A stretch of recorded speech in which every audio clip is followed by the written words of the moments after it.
wanted to be a writer, I guess. I like the idea of creating things. And I've always liked to read books because when I was growing up, I didn't have a lot of outlets, and I would go outside and get beat up.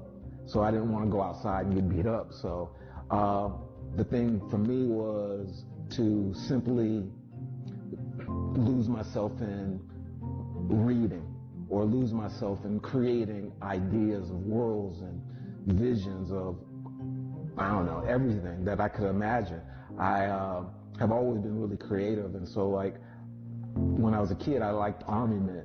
I'd create my own army men because we couldn't afford them, so I made them army men out of like paper bags. I would just take paper bags, and my mom had like scissors from like sewing, and I would cut them up into army men for myself. So I've always been kind of creative, and so that's how I think started to see myself as a person who could create something. And so writing was probably the cheapest way because I couldn't film something. I didn't have a camera. I couldn't act because it was just me.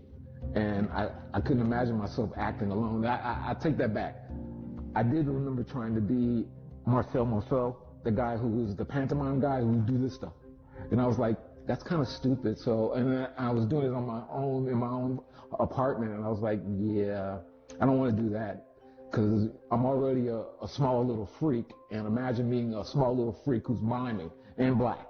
And I was like, no, I'm not going to do that.